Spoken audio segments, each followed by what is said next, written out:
Hi, students. Welcome to my YouTube channel, The Inspire Institute.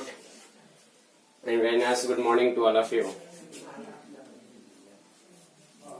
आप सभी जितने भी स्टूडेंट्स हैं इतना ध्यान में रखिए कि हर वीडियो को आप लोग पढ़िए अवश्य। मैं बार बार बोल रहा हूँ, वीडियो पढ़िए। ये बात सही है कि किताब से आप लोग बन जाता होगा, लेकिन किताब उतना क्लियरिफाई नहीं करेगा जितना हम क्लियरिफाई करेंगे। दूसरी बात, आज जितना ये सिस्टम ऑफ लीनियर इक्वेशंस जो आज चलेंगे हम, लीनियर सिस्टम इक्वेशन का जो वैल्यू निकालने के लिए वो थोड़ा सब डिफरेंट बताऊंगा। एनसीईआरटी से भी, केसी सिन्हा से भी, आर एस अग्रवाल से भी। तो उस थ्योरी को बारी बारी समझिएगा और बनाइएगा। हम लोग पिछला वीडियो जो पढ़े adjoint and inverse of matrix, जिसमें मैंने इनवर्स सिखाया कि इनवर्स कैसे निकाला जाता है जी। तो इनवर्स का फॉर्मूला होता है ए इनवर्स बराबर 1 determinant A into adjoint A. सबको मालूम है कि नहीं मालूम है? ठीक है, ये चीज एडजॉइंट ए निकालने आता ही है, डिटर्मिनेंट ए का वैल्यू निकालने आता ही है। करेंगे फटाक दे, क्लियर हो जाएगा। ये चैप्टर में 2, 3, 4, 5 क्वेश्चन बनाने के बाद ये सब क्वेश्चन आपसे बनेगा। ठीक है, ऑर्डर बस 2 ऑर्डर है, 3 ऑर्डर है, तो उससे क्या दिक्कत होगा? दिक्कत होगा, थोड़ा सा हेल्प लीजिएगा। ठीक है, ये जो क्वेश्चन है कि a बराबर 3, 1, -1, 2 so det a square minus 5a plus 7i बराबर 0, माने ओ माने नल मैट्रिक्स। नल मैट्रिक्स को आप 0 कह सकते हैं। ठीक है, मैं ये बात बताता हूँ कि इतना दूर तो क्वेश्चन आपने मैट्रिक्स चैप्टर में भी किया, आपको एक अलग से मिला है तो फाइंड ए इनवर्स। बोलिए, इतना क्वेश्चन आप लोग अलग से किए हैं कि नहीं किए हैं? कोई दिक्कत है? जब इतना क्वेश्चन आप लोग अपने से अलग से किए हैं तो सबसे पहले मैं इतना ही को सॉल्व करता हूं और उसके बाद उसको निकालने का कोशिश करूंगा। आइए, तो ए स्क्वायर मैंने ए गुना ए मैंने 3, 1, -1, 2, फिर 3, 1, -1, 2। ठीक है, अब देखिए, पहला रो पहला कॉलम 3 का 9 -1, फिर पहला रो दूसरा कॉलम 3 का 3 -2, फिर -3 -2। ठीक है, फिर -1, हाँ, फिर -1 और +4, यानी ए स्क्वायर आपका आया 8, 1, -5, 3। क्लियर है? 8, 5 -5, 3। अब आपको जो शो करना है वो है A square minus 5a plus 7i is equal to O. Sorry, ये शो करना है। तो ए स्क्वायर का मतलब 8, 1, -5, 3, -5, ए का मतलब 3, 1, -1, 2, प्लस 7। आई क्या है जी? तो आई यूनिट मैट्रिक्स है, 1, 0, 0, 1। ठीक है, तो यहां से हो गया 8, 1, -5, 3, और यहां से 35, 15, 5, -5, 10, और यहां से हुआ 7, 0, 0, 7। और मैं डायरेक्ट करूंगा, थोड़ा आप लोग देखिएगा। मैं ये दोनों को ऐड करता हूं, इसको और इसको प्लस करता हूं और इसको बाद में करूंगा। 8, 7, 15, फिर 1 और में 0 आप जोड़िएगा तो कितना होगा जी? 1 में आप 0 जोड़िएगा तो कितना होगा? -8।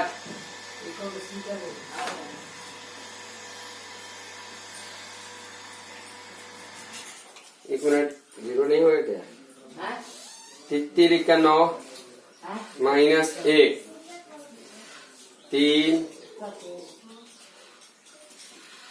3, अरे सॉरी, +2, यहाँ +2 होगा, तो यहाँ 5, यहाँ 5, तो यहाँ भी होगा 5, यहाँ भी 5। अब बोले 5 + 0 5, -5 + 0 -5, +3 + 7 10।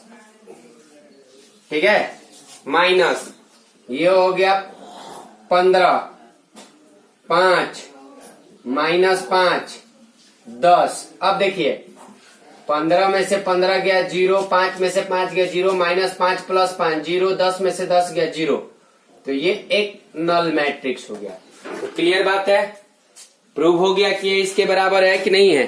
ठीक है, अब 1 मिनट, अब मुझे इसका इनवर्स निकालना है। तो जब मुझे ये प्रूव हो गया कि ये इसके बराबर है, तो मैं क्या करूंगा, मुझे जो चीज निकालना है उससे दोनों ओर गुना करूंगा। क्लियर बात है। तो सबसे पहले मैं इस स्टेटमेंट को लिखता हूं।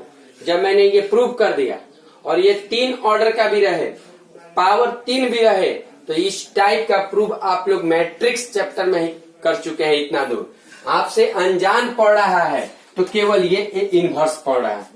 तो मैं ए इनवर्स का फॉर्मूला बताया हूं कि 1 बटा डिटर्मिनेंट ए गुना एडज्वाइंट ए। इतना करने की जरूरत कोई नहीं, कुछ नहीं है। नहीं तो एक तो इतना प्रूफ करने में ले जाइएगा पूरा पेज, और प्लस एडज्वाइंट निकालने लगिएगा वो अलग से। तब ए इनवर्स निकालने के लिए मैं क्या करूंगा,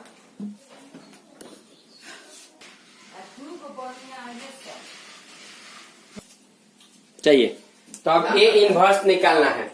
तो मेरे पास जो स्टेटमेंट बचा ए स्क्वायर माइनस 5a + 7i बराबर ओ, मैं क्या कर रहा हूं, ये इसी में जो भी हो multiply both sides by A inverse. मैं ए स्क्वायर को क्या ए गुना ए लिख सकता हूं into A inverse minus 5a into A inverse. ठीक है, फिर प्लस 7 गुना I into A inverse is equal to 0। अब बोलिए, प्रॉपर्टी पढ़े, प्रॉपर्टी ए में ए इनवर्स से गुना कीजिएगा तो आई आएगा, और आई में ए से गुना कीजिएगा तो ए आएगा। ए में ए इनवर्स से गुना कीजिएगा तो आई आएगा, और ए इनवर्स में आई से गुना कीजिएगा तो ए इनवर्स ही आएगा। क्लियर बात है। तो आप इसको 7 ए इनवर्स बराबर 5i - a कह सकते हैं। तो 5 1 0 0 1 माइनस ए का मतलब 3 1 माइनस 1 2। तो यहाँ से 7a इनवर्स बराबर 5 0 0 5 माइनस 3 1 माइनस 1 2। अब बोलिए, 5 में से 3 गया 2, 0 में से 1 गया -1, 0 माइनस -1 +1, 5 में से 2 गया 3। तो यहाँ से आया ए इनवर्स बराबर 7 गुना में है। जब उधर लग जाएगा तो क्या में होगा, भागा में 1/7 2 -1 1 और यहाँ से आएगा 3। क्लियर बात समझ में आ गया। तो ये मेरा हुआ क्या चीज, ए इनवर्स। सिंपल वे से निकला, कोई दिक्कत नहीं हुआ। मतलब यही करना है कि जिस भी ऑर्डर का हो, कितना भी बड़ा ऑर्डर हो, आप लोग इसको कर लीजिएगा। तो 14 नंबर, ठीक है, 15 नंबर,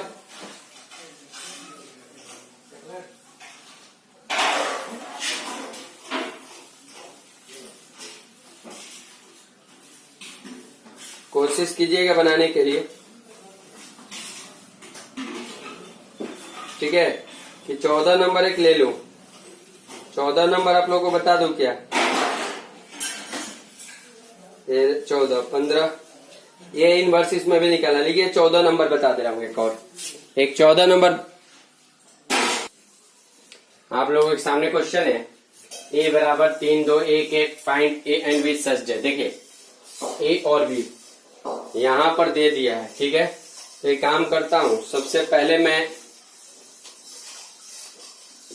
मुझे प्रूव नहीं करना, मैंने ये चीज मुझे दिया हुआ है, तो मैं ए और बी का सबसे पहले वैल्यू निकालने का कोशिश करूंगा।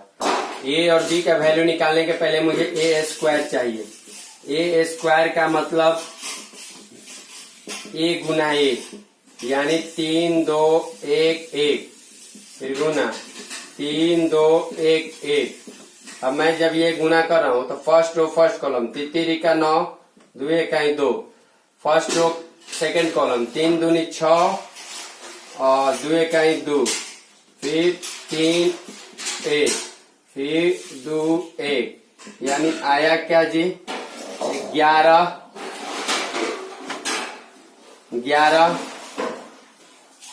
8 4 3। ठीक है, 11 8 4 3। क्लियर बात है। अब यहाँ पर 11 8 4 3 आया तो मुझे ये बोला है कि A square plus A plus B I बराबर, ठीक है। इसका मतलब क्या, ओ माने क्या, नल मैट्रिक्स। ओ माने नल मैट्रिक्स। तो ए स्क्वायर माने 11 8 4 3, ए रहने दीजिए, ए के जगह 3 2 1 1, फिर बी रहने दीजिए आई 1 0 0 1 और ओ रहने दीजिए। एक काम करता हूँ, यहाँ 11 8 4 3 प्लस 3 a 2 a गुना कर रहा हूँ, फिर b 0 0 b, फिर यहाँ ओ नल मैट्रिक्स। अब एक बात ध्यान दीजिए, जोड़िए 11 प्लस 3a प्लस b, फिर 8 plus 2a 8a plus 2a plus 0 है, फिर 4 प्लस a प्लस 0, फिर 3 प्लस a प्लस b बराबर क्या जी, नल मैट्रिक्स। नल मैट्रिक्स माने क्या, 0 0। अब ये दोनों मैट्रिक्स आपस में बराबर हैं, इसका मतलब ये कि दोनों का बीच का जो चिन्ह होगा कोरस्पॉन्डिंग एलिमेंट बराबर होगा। तो मैं 11 प्लस 3a प्लस b बराबर 0 कह सकता हूँ। यहाँ से 8a प्लस 2a बराबर 0 कह सकता हूँ। इस चीज से देखिए, इसको भी लिखने की कोई जरूरत नहीं है, लेकिन अगर सर्टिफिकेशन के लिए करना है तो 4 प्लस a बराबर 0, तो a बराबर -4, यहाँ से भी 2a बराबर -8, तो a बराबर -4a आया। यानी इक्वेशन जो सेटिस्फाई मेरा सही चल रहा है। तो यहाँ से आएगा 11 प्लस 3 गुना -4 प्लस b बराबर 0, तो b बराबर -12, अब प्लस 11 -1, उधर जाके क्या हो गया, यानी b का मान 1 आया और a का मान -4 आया। क्लियर बात, समझ गए कि कोई दिक्कत। अच्छा, इससे भी अगर देखिएगा आप 3 प्लस a प्लस b बराबर 0, तो यहाँ से 3 - 4 प्लस b बराबर 0, तो b का मान कितना आ गया, 1। यानी a फाइनली रूप से आपका -4 आया और b आपका कितना आया, 1। तब तो आप इस इक्वेशन को जो आपका दिया हुआ है इक्वेशन, उस इक्वेशन को आप लिख सकते हैं। Now equation becomes a square -4a, b के मान 1 आया, यानी plus i is equal to 0। अब मल्टीप्लाई, मुझे a इनवर्स निकालना है ना, मल्टीप्लाई a b तो निकल गया, हैंस फाइंड a इनवर्स। तो a इनवर्स के लिए क्या करेंगे, तो multiply both sides by a inverse.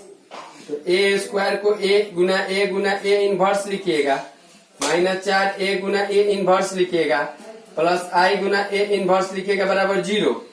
तो देखिए, a में इनवर्स से गुना कीजिएगा तो ये देगा रिजल्ट i प्रॉपर्टी, फिर i में a से गुना कीजिएगा a, ये देगा i 4i, प्लस i में इनवर्स से गुना कीजिएगा a इनवर्स बराबर 0। तो a इनवर्स बराबर 4i माइनस a, यानी 4 1 0 0 1 माइनस a का मतलब 3 2 1 1। तो यहाँ से a इनवर्स आया 4 0 0 4 माइनस 3 2 1 1। तो 4 में से 3 गया 1, 0 में से 2 गया -2, 0 में से 1 गया -1, 4 में से 1 गया 3, यानी a इनवर्स कितना आया जी आपका, a इनवर्स आया 1 -2 -1 3। कोई दिक्कत कि क्लियर है बात, बोलिए। हाँ, आप लोगों को ये बात क्लियर हुआ, यानी a इनवर्स आपका जो आया, ठीक है। तो नेक्स्ट आगे बढ़े, 15 नंबर क्वेश्चन बन जाएगा उसी तरह से, 16 नंबर भी उसी तरह से, बस अंतर यही है कि थर्ड ऑर्डर है। अच्छा, 17 नंबर क्वेश्चन और 18 नंबर क्वेश्चन, जिसके साथ 4.5 कंप्लीट होगा और हम नेक्स्ट चैप्टर का थ्योरी देंगे। 17 नंबर क्वेश्चन है कि ए एक नॉन सिंगुलर मैट्रिक्स है ऑर्डर 3 का। देखिएगा ध्यान से, क्वेश्चन बुक में पढ़िए, क्वेश्चन बुक में पढ़िएगा, काम चलेगा। कह रहा है कि ए कोई स्क्वायर मैट्रिक्स है, non singular square matrix order 3 का, यानी डिटर्मिनेंट एक मैट्रिक्स है, कैसा? स्क्वायर मैट्रिक्स, ठीक है, और नॉन सिंगुलर है, मैंने 0 के बराबर नहीं है। फिर बोला है कि ऑर्डर इसका 3 है, 3/3 का ऑर्डर है, ठीक है। तो एडज्वाइंट ए का फॉर्मूला, अच्छा, तो इसका तो मैंने प्रूव कराया था जी, एडज्वाइंट ए बराबर डिटर्मिनेंट ए के पावर n-1। तो यहाँ क्या ऑर्डर है? n का वैल्यू 3-1, यानी जो देख लीजिए, कोई दिक्कत? Option number B 18 number option है कि डिटर्मिनेंट ए इनवर्स किसके बराबर होगा। फाइनली रूप से एक प्रॉपर्टी बताया था, उसमें लिखा था ये चीज। कोई दिक्कत? मैंने बार बार बोला, इसी के साथ आपका 4.5 डिटर्मिनेंट का खत्म होता है। मैं लास्ट टॉपिक डिटर्मिनेंट का चलूंगा, जिसका system linear system of linear equation पर, ठीक है। तो मैं इसमें ये चीज आप लोगों को पहले फिर एक बार पुनः से बताता हूं कि आप जो भी हैं, मुझे कल इस पे क्वेश्चन ही चलेंगे, अपने जो भी मेरे वीडियो को देखते होंगे वो सब कोई मेरे व्हाट्सएप नंबर पर, ठीक है, मेरे व्हाट्सएप नंबर पर 7564008642, इस नंबर पर आप लोग मुझसे कांटेक्ट व्हाट्सएप कीजिएगा और ये बताइएगा कि मैं जो चैप्टर नेक्स्ट चालू करूं, यानी रिलेशन एंड फंक्शन पढ़ने को मन है कि ITF इनवर्स ट्रिग्नोमेट्रिक फंक्शन, ठीक है। थर्सडे को जो मैं टॉपिक चलूंगा वो यही आएगा, या रिलेशन या फंक्शन या ITF, दोनों में से कोई एक। लेकिन आप लोगों को जहां ज्यादा चांस क्या है पढ़ने को मन, इस चीज को मेरे को कीजिएगा। जिसका वोट ज्यादा गिरा मैं उसको वो चैप्टर ये कर दूंगा।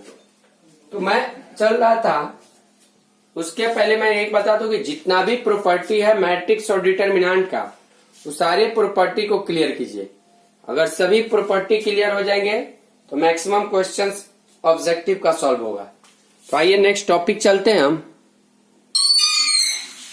देखिए, सबसे पहले ये बात है, जो मैं चैप्टर चालू कर रहा हूं उसका नाम है system of linear equation, system of linear equations, ठीक है। लीनियर इक्वेशंस करने का मतलब क्या जी, कि पावर एक का बात करेंगे, ठीक है। जैसे मान लेते हैं कि मुझे सिस्टम ऑफ लीनियर इक्वेशंस जब हम पढ़े थे तो दो प्रकार का ही चीज पढ़े थे। एक पढ़े थे कंसिस्टेंट, कुछ याद आ रहा है, और एक पढ़े थे इनकॉन्सिस्टेंट, क्लास 10। कंसिस्टेंट में हमने दो चीज पढ़ा था, एक पढ़ा था यूनिक सॉल्यूशन और एक पढ़े थे infinite solution, infinitely many solution, SOLUTION। और इनकॉन्सिस्टेंट में हम लोग पढ़े थे नो सॉल्यूशन। नो सॉल्यूशन माने पैरेलल, याद होगा।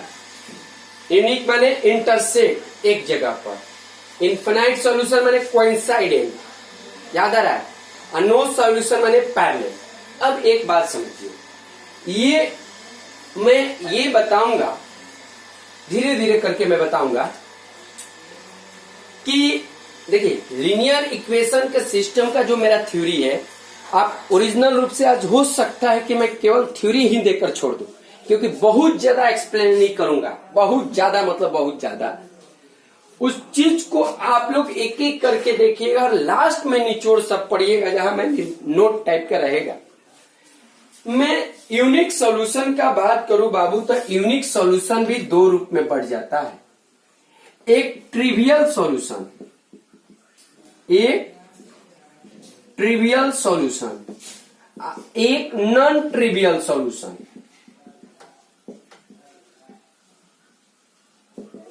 एक नॉन ट्रिवियल सॉल्यूशन, एक ट्रिवियल सॉल्यूशन। अब बाबू ट्रिवियल सॉल्यूशन क्या होता है और non trivial solution? Trivial solution का मतलब ये कि जिसका सभी वेरिएबल का वैल्यू 0 आ जाए। ऑल वेरिएबल आर क्या, when all variable is equal to 0। मतलब अगर कोई भी इक्वेशन दिया हुआ है, कोई भी इक्वेशन दिया है, मान लीजिए दिया है 3x प्लस 4y बराबर 6 और 2x माइनस 3y बराबर 7, और इस दोनों को यदि आप सॉल्व करते हैं और सॉल्व करने के बाद x का भी मान 0 आ जाता है और y का भी मान 0 आ जाता है, तब वो कहेंगे कि वह ट्रिवियल सॉल्यूशन है। क्लियर बात है? अच्छा, एक बात और आइए, मैं इस ट्रिवियल सॉल्यूशन में, और नॉन ट्रिवियल का मतलब हुआ कि विच इज नॉट ट्रिवियल, ठीक है?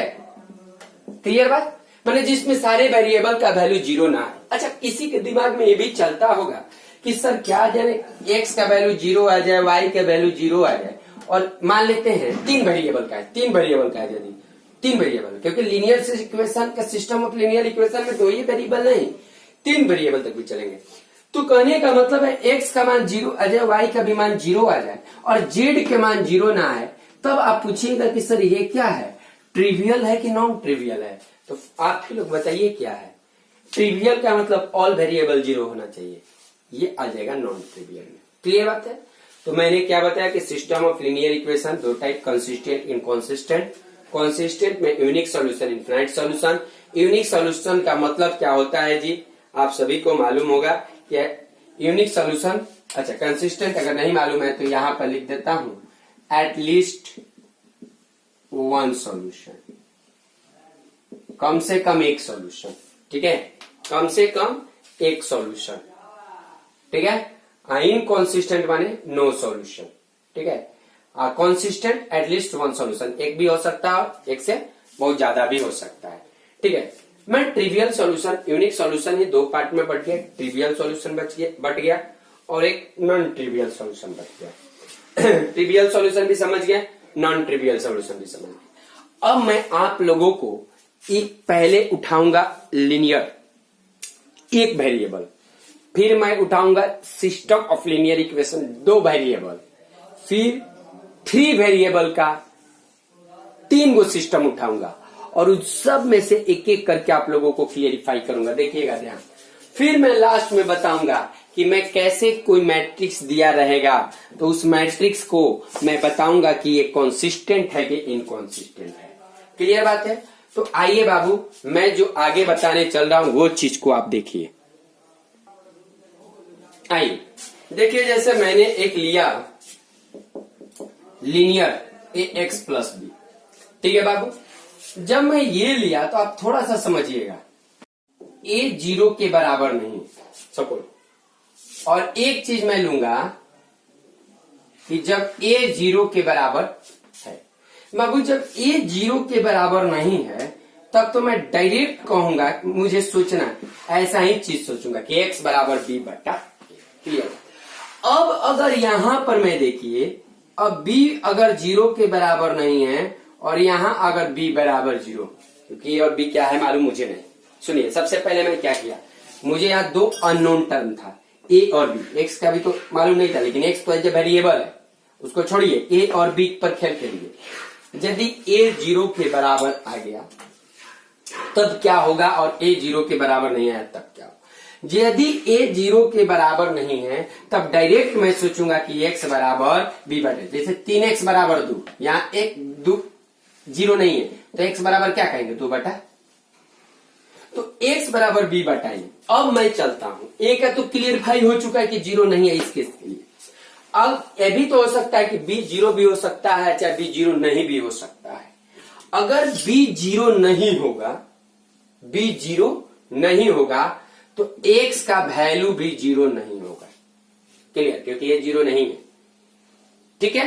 तो जब x के भी वैल्यू 0 नहीं, तो बताइए बाबू ये ट्रिवियल है कि नॉन ट्रिवियल? तो सबको जानता है कि ये नॉन ट्रिवियल है, क्योंकि वेरिएबल का वैल्यू 0 नहीं होना। क्लियर बात? आगे बोलते हैं।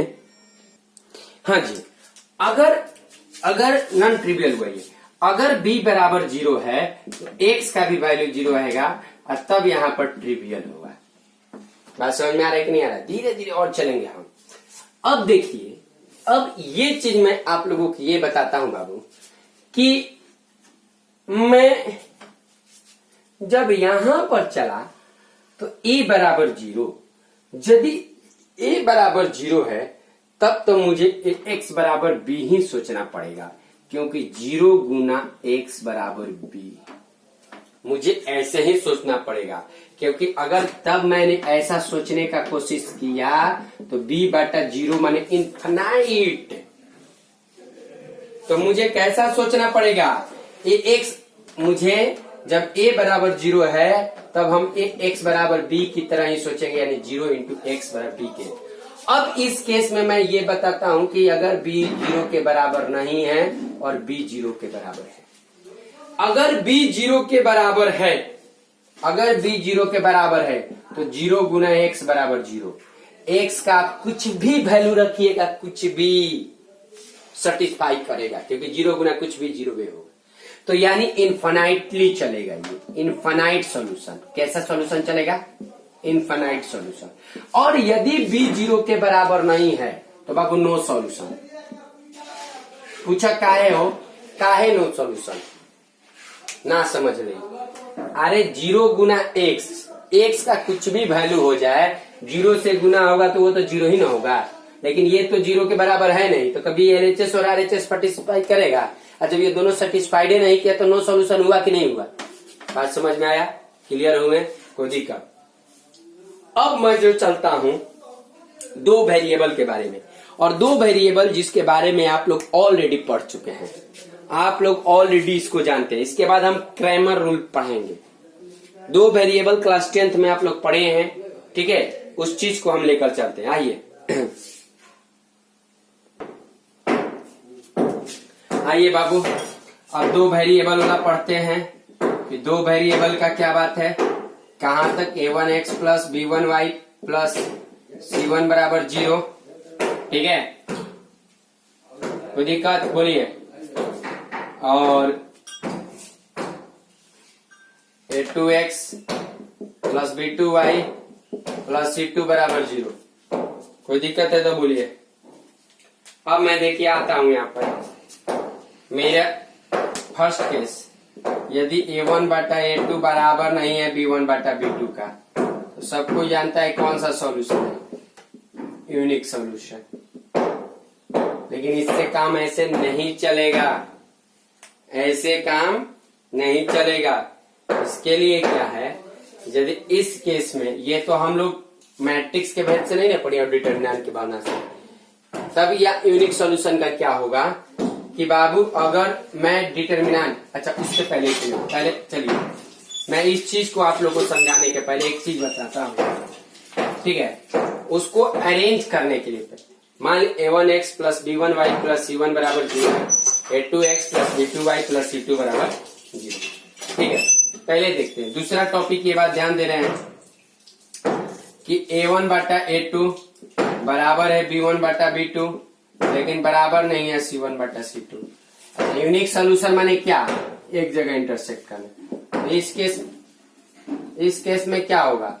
नो सॉल्यूशन, और नो सॉल्यूशन का मतलब क्या? पैरेलल। अच्छा, तीसरा टॉपिक ये बात है कि जब a1 बटा a2 बराबर b1 बटा b2 बराबर c1 बटा c2, तो ये क्या होगा?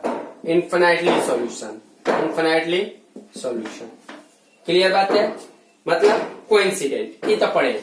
अच्छा, ये कहिए, ये बात समझिए, ये तो यूनिक, नो और इनफिनाइटली क्या बात हुआ मैं क्लास 10th के बाद, क्योंकि सर ऐसे तो हम चेक नहीं ना करेंगे।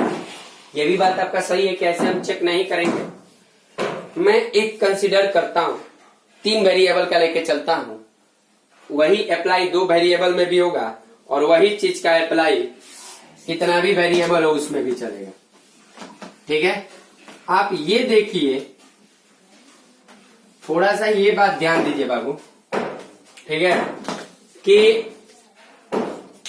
मैंने एक इक्वेशन दिया a1x plus b1y plus c1z बराबर d1, फिर a2x plus b2y plus c2z बराबर D2, फिर A3x plus B3y plus C3z बराबर D3। मैंने बार बार बोल रहा हूं, मैं बार बार इस चीज को बोल रहा हूं कि मैट्रिक्स क्या है, तो अरेंजमेंट है किसी चीज का। ये लीनियर सिस्टम है, इसके भी अरेंजमेंट को मैट्रिक्स कहेंगे। तो मैंने एक मैट्रिक्स ए नाम दिया और इसके अंदर सारे वेरिएबल के कोएफिशिएंट को रखूंगा। तो x का कोएफिशिएंट क्या है A1, फिर x का कोएफिशिएंट क्या है A2, फिर x का कोएफिशिएंट क्या है A3। बात समझिए, ठीक है। फिर y का कोएफिशिएंट B1, B2, B3, फिर C1, C2, C3। यानी वेरिएबल के कोएफिशिएंट को हम लोग क्या नाम दिए जी, मैट्रिक्स ए। और एक चीज मैंने दिया, कैपिटल एक्स नाम दिया, कैपिटल एक्स किसको, तो सारे अननोन वेरिएबल को, एक्स वाई जेड को, ठीक है। फिर मैंने एक स्पेशल नाम दिया बी मैट्रिक्स, और बी किसको नाम दिया, तो जितने भी कांस्टेंट है उस इक्वेशन में उनको, जैसे D1, D2, D3। बात समझिए। अब यहां पर एक बात को गौर से ध्यान दीजिएगा, मैं 3 केस बनाने जा रहा हूं। पहला केस, यदि मैं डिटर्मिनेंट ए का वैल्यू 0 नहीं आया तो मैं इसको कहूंगा यूनिक सॉल्यूशन। और यूनिक सॉल्यूशन कंसिस्टेंट की इनकंसिस्टेंट, कंसिस्टेंट। दूसरी बात, अगर डिटर्मिनेंट ए का वैल्यू 0 आया, एडज्वाइंट ए गुना बी, फिर एडज्वाइंट निकालना है, माने इसका एडज्वाइंट जो आएगा ओ और इसमें गुना करेंगे, और वह गुना करने के बाद अगर 0 आ गया तब इसको कहेंगे इनफाइनाइट सॉल्यूशन। ये भी क्या चीज है, कंसिस्टेंट ही है। अगर तीसरा बात ये ध्यान देना, 3 टाइप का होता ही है, डिटर्मिनेंट ए 0 आता है और एडज्वाइंट ए गुना बी 0 के बराबर नहीं आता है, तब ये कहेंगे नो सॉल्यूशन, नो सॉल्यूशन। ये दोनों हो जाएगा कंसिस्टेंट, और ये क्या होगा, कोई दिक्कत, ये क्या हो जाएगा, नो सॉल्यूशन यानी 0। एक बात और ध्यान दीजिए, मैं ये बात ऐसा बोल रहा था कि यूनिक सॉल्यूशन अगर प्रूव करना तो केवल डिटर्मिनेंट निकाल के छोड़ दीजिए, लेकिन अगर 0 आया डिटर्मिनेंट का वैल्यू तो ये दोनों में से कोई भी हो सकता था, नो सॉल्यूशन भी यूनिक सॉल्यूशन भी। तो इस चीज को आप लोगों को ध्यान में रखना है, इस चीज को रटना है। अभी मैंने एंड नहीं किया है, अभी क्रैमर्स रूल बताऊंगा। ये तो अभी किताबी टॉपिक चल रहा है, ये किताबी टॉपिक हो गया, ठीक है, ये किताबी टॉपिक हो गया जो कि एनसीईआरटी से जो भी लोग भी देते हैं, ठीक है, ये बोर्ड के लेवल हो गया। अब मैं क्या करता हूं, मैं इसी इक्वेशन को कैसे लिखा जा सकता है, it can be written as, देखिएगा, it can be written as कौन, ये जो मैंने लिखा था इक्वेशन को, ये नहीं, ये तो नोट करके लिख लीजिए, नोट करके कैसे लिख सकते हैं जी, कि ax बराबर a1, a2, a3, b1, b2, b3, c1, c2, c3, और यहां पर आया x, y, z, ax बराबर यहां क्या है जी, d1, d2, d3। यानी मुझे ये मिला ax बराबर b। तब x माने x, y, z का वेरिएबल निकालने का मतलब x बराबर a इनवर्स b, यानी इसमें भी इनवर्स निकालना पड़ेगा, यस, इसमें भी इनवर्स निकालना पड़ेगा। और इनवर्स होता क्या है जी, a इनवर्स बराबर 1 बटा डिटर्मिनेंट ए एडज्वाइंट ए। बात समझ में आ गया। चलिए, तो मैं इनवर्स सबसे पहले एक्स वाई जेड का वैल्यू निकालने भी, क्योंकि solve the linear system of equation, लेकिन उसके पहले हम थोड़ा क्रैमर रूल पढ़ते हैं और क्रैमर रूल के बारे में जानेंगे। फिर होमोजेनियस इक्वेशन पढ़ेंगे, नॉन होमोजेनियस इक्वेशन, दोनों टाइप के चलेंगे, और इसके बाद मैं इसका क्वेश्चंस बताऊंगा। आइए नेक्स्ट, ठीक है। तो आइए देखते हैं 3 वेरिएबल का, ठीक है, 3 वेरिएबल का, जैसे a1x प्लस b1y प्लस अभी जिसको मैंने देखा, ठीक है, लेकिन इस पे थोड़ा एक्सपेरिमेंट करेंगे D1, ठीक है। कैसे वैल्यू निकालेंगे? क्रैमर रूल के द्वारा, A2x plus B2y plus C2z बराबर D2, A3x plus B3y plus C3z बराबर D3। अच्छा ये बताओ, ये होमोजीनियस है कि नॉन होमोजीनियस है? मानी ये पूरा इक्वेशन तो नॉन होमोजीनियस है। काहे नॉन होमोजीनियस है? क्या कि इसमें कांस्टेंट है। यदि कांस्टेंट टर्म 0 रहेगा तब होमोजीनियस होता है, स्ट्रेट लाइन में पढ़े हम लोग। लेकिन यहाँ पर नॉन होमोजीनियस है, ठीक है, और नॉन होमोजीनियस है तो ये इक्वेशन होमोजीनियस मतलब क्या समझ रहे हैं ना? नॉन होमोजीनियस की बात करें मतलब प्लेन के बात होता है। 3 वेरिएबल में नॉन होमोजीनियस का बात होके 3 वेरिएबल एक्स वाई जेड में, तो ये प्लेन का बात होता है, तो ये नॉन होमोजीनियस है। एक काम कीजिए, मैं यहाँ पर डी नाम देता हूँ, और डी नाम किसका देता हूँ? A1 A2 A3 B1 B2 B3 C1 C2 C3, ठीक है। नेक्स्ट D1 नाम देता हूँ, हाँ, तो ये हुआ D। अच्छा अब मैं D1 लिखता हूँ। देखिए कैसे स्टेप है ये प्रोसेस, इसमें काहे कर रहे हैं ये मत सोचिए, स्टेप प्रोसेस है, इस प्रोसेस को रटना है।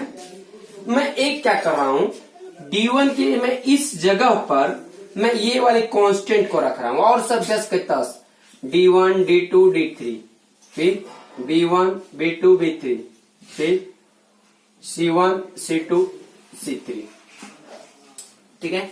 फिर मैं D2 के लिए मैं सेकेंड वाली पोजीशन पर D1 D2 D3 रखूंगा। A1 A2 A3 D1 D2 D3, फिर C1 C2 C3, अपना मैं 10 के 10 वो छोड़ दीजिए।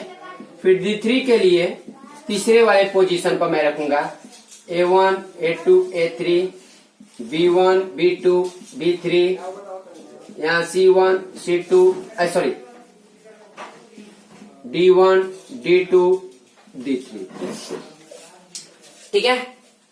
और मैं यहां पर क्या करने जा रहा हूं, ठीक है, कि D जो मेरा दिया इस D में x ले गुना कर रहा हूं, मैं dx ले रहा हूं। तो dx जो D को पहले मैं डिटरमिनेंट की तहत में लूंगा। एक मिनट, मैं इस सारे को D को डिटरमिनेंट, मैंने डिटरमिनेंट लेना है, डिटरमिनेंट मैट्रिक्स नहीं, डिटरमिनेंट लेना है, डिटरमिनेंट लेना है जी, ठीक है, डिटरमिनेंट लेना है। लेना क्या है? डिटरमिनेंट। अच्छा अगर मैट्रिक्स भी लिए तो कोई दिक्कत नहीं, फिर उसको डिटरमिनेंट में बदल दीजिए, केवल साइन का तो अंतर है। मैट्रिक्स से इनो डिटरमिनेंट होता है जी, मैट्रिक्स अरेंजमेंट है तब न जाके वैल्यू, सिंपल बात रखिए। मैं D को क्या कर रहा हूँ, dx ले रहा हूँ, और dx के लिए मैं क्या करूंगा, केवल x, एगो x ले गुना कर रहा हूँ। तो जब मैं A1x A2x A3x, ठीक है, B1y sorry B1 B2 B3 C1 C2 C3, दिख रहा है ना जी, C1 C2 C3, ठीक है। अब मैं क्या कर रहा हूं, मुझे A1x plus B1y plus C1z चाहिए, किसी भी तरह से कैसे भी करके लाइए जी। तो मैं क्या कर रहा हूं, मैं C1 को जोड़ रहा हूं, C1 प्लस y चाहिए C2 के साथ, y into C2 plus z into C3, C2 C3 column है, C2 C3 कॉलम है, C2 C3 कॉलम है।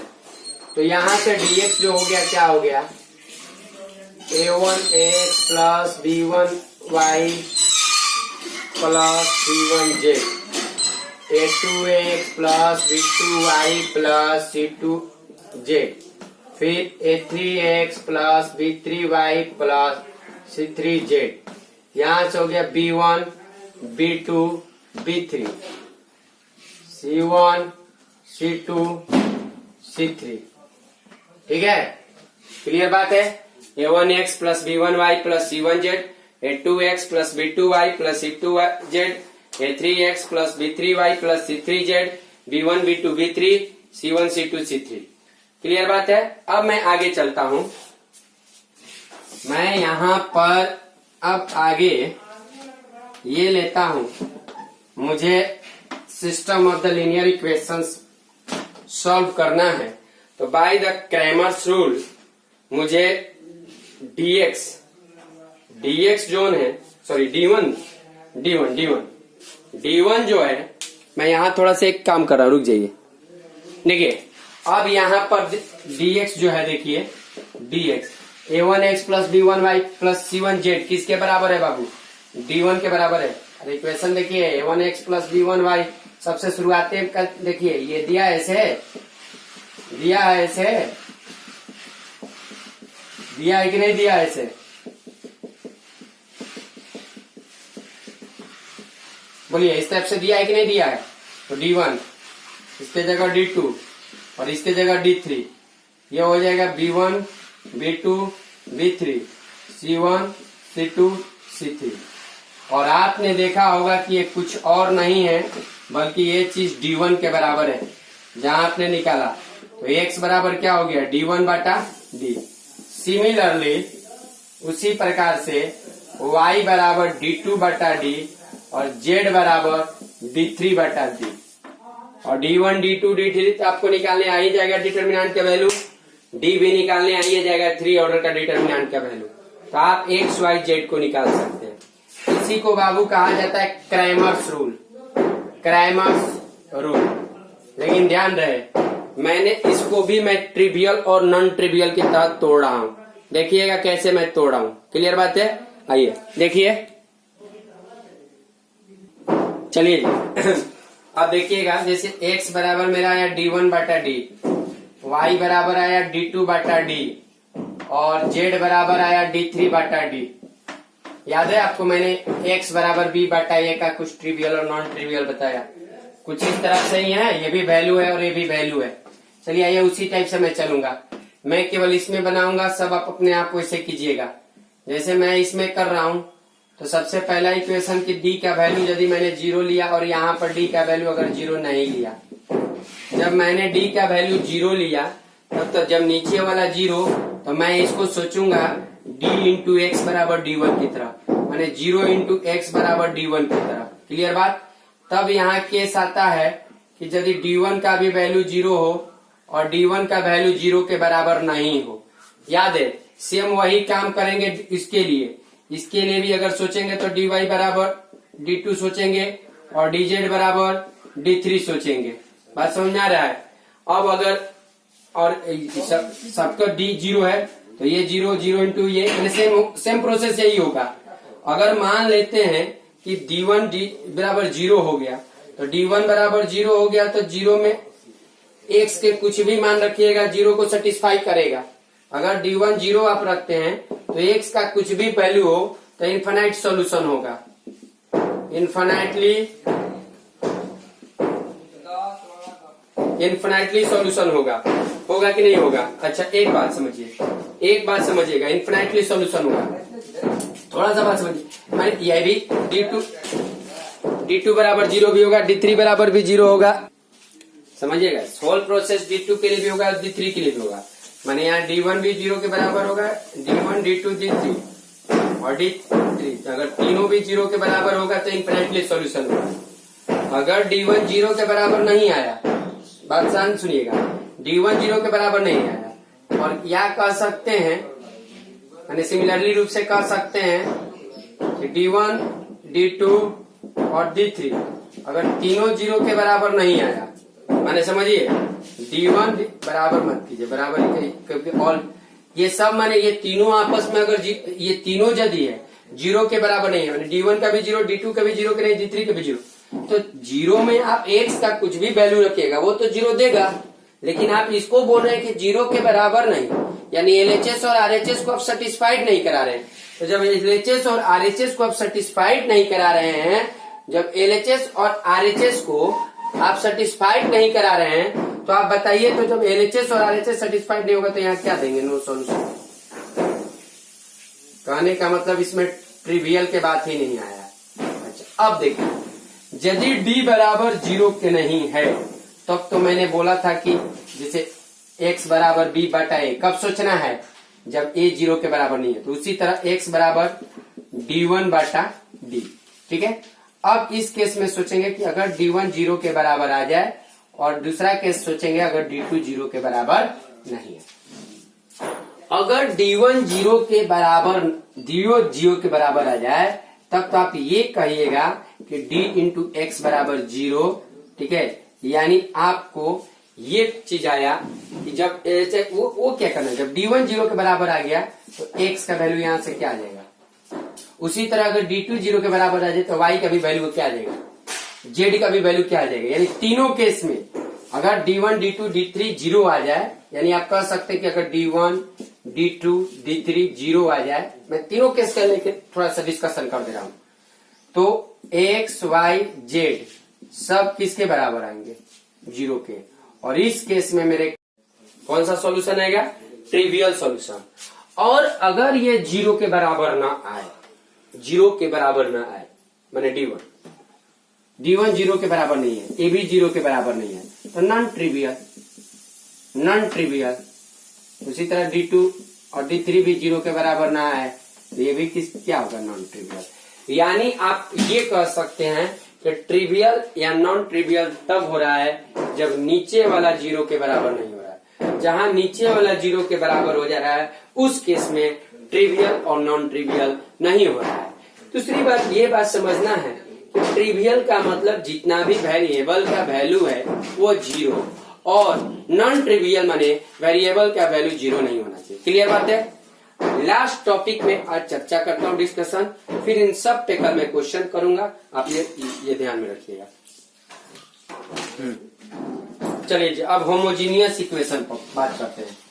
होमोजीनियस इक्वेशन का थोड़ा सा बात करते हैं। होमोजीनियस इक्वेशन माने जिसमें कांस्टेंट नहीं हो। a1x plus b1y plus c1z बराबर 0, a2x plus b2y plus c2z बराबर 0, ठीक है। a3x plus b3y plus c3z बराबर 0। यानी इस केस में d1 d2 और d3 माने जो कांस्टेंट है वो सब क्या है? 0 के बराबर है। तो आप लोग ये जब 0 के बराबर हो गया तो आप ये कह सकते हैं कि d1 भी d2 भी और d3 भी आपस में किसके बराबर होगा? 0 के बराबर। तो ये क्या कि डिटर्मिनेंट निकालिएगा। जब डिटर्मिनेंट का जब वैल्यू निकालिएगा तो जब आप लोग पढ़े हैं कि किसी भी रो या किसी कॉलम के सारे एलिमेंट 0 तो पूरा 0 हो जाएगा। तो जब d1 d2 d3 भी 0 हो गया तो इस केस में आप क्या कर सकते हैं जी? इस केस में आप ये कर सकते हैं कि d1 d2 d3 अब 0 के बराबर यदि आपने कहा है तो उस केस में हमेशा क्या आया है? d1 d2 d3 भी 0 आया है, तो एक जगह ट्रिवियल आया है कि इनफिनिटली सॉल्यूशन पीछे वाला क्वेश्चन में, नॉन होमोजीनियस में। मतलब आप ये कह सकते हैं कि इट इज ऑलवेज क्या? Consistent. It is always consistent माने होमोजीनियस इक्वेशन जो होता है हमेशा क्या होता है? कंसिस्टेंट होता है। कोई दिक्कत? आगे बढ़े। जैसे देखिए, अगर मान लेते हैं आप डी क्या बात की है, आपका केस अब डी पर चल रहा है ना जी। आपका केस था d1 d2 d3 तो 0 हो ही गया। कैसे? काहे के मतलब x बराबर d1 बटा d, बात समझिए। तो अब डीए पर है, d1 d2 d3 तो हमेशा 0 है। तो अगर आप d 0 के बराबर लेते हैं, एक बार आप d 0 के बराबर नहीं लेते हैं, तो जब d 0 के बराबर लेते हैं तो आप ये सोचिएगा कि d1 इंटू एक्स बराबर क्या चीज? d1। बोलिए, तो कहने का मतलब क्या? x y x भी 0, जब d1 0, अब d 0 के बराबर तो 0, तो ये सेटिस्फाइड तो कर रहा है। 0 इंटू समथिंग बराबर कुछ भी x का वैल्यू है 0, तो ये क्या दे देगा?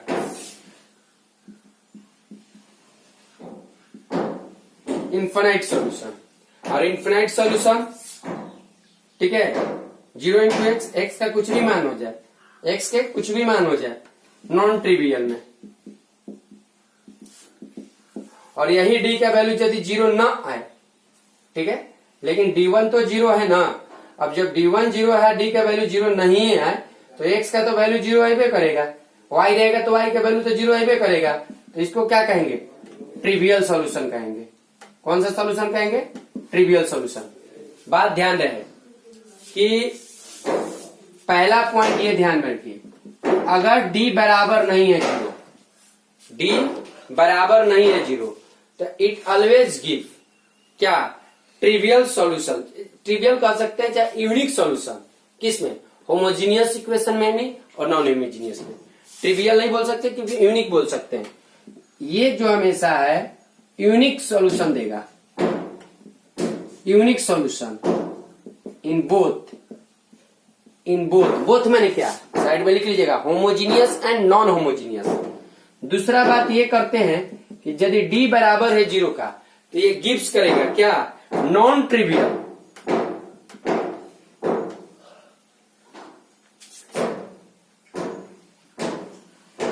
D बराबर है 0 का, हाँ, gives non trivial inhomogeneous equation. ठीक है, inhomogeneous equation, in non trivial inhomogeneous equation. कोई दिक्कत? इस चीज को ध्यान में रखिएगा।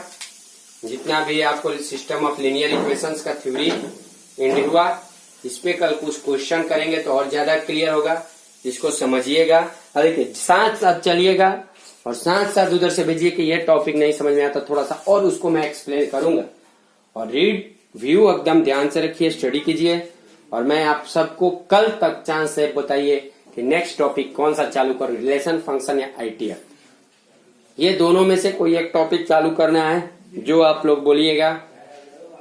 इसलिए आपसे चांस मांग रहे हो क्योंकि रिलेशन फंक्शन थोड़ा आप लोग फेस टू फेस रहते हैं, थोड़ा भयंकर समझाते हैं। क्योंकि ये लोग जो पढ़ा रहे हैं चाहे जो है, रिलेशन फंक्शन उतना ही में नहीं है। आप कुछ एक्स्ट्रा दे दे रहे हैं, पीरियोडिक बता दे रहे हैं, चाहिए बता दे रहे हैं, रटा रटन 4 गो 5 गो थ्योरी दे दे रहे हैं, तो वो थोड़ा सा है। पीरियोडिक होता है कि पीरियड निकालने के लिए, और पीरियड निकालने में बहुत डिफिकल्ट होता है। अब सिंपल से 4 गो फॉर्मूले याद कर लिए कि कॉस का पीरियड क्या होता है 2 पाई, साइन का पीरियड क्या होता है 2 पाई, तो इससे थोड़ी काम चलता है। और थोड़ा सा ही ले लिए तो रिलेशन फंक्शन भी बेहतरीन पढ़ेंगे, ITF भी बहुत बेहतरीन रूप से पढ़ेंगे। लीनियर इनइक्वालिटी का यूज करते हुए ITF हम लोग पढ़ेंगे। Okay, thank you. तो रहने देते हैं।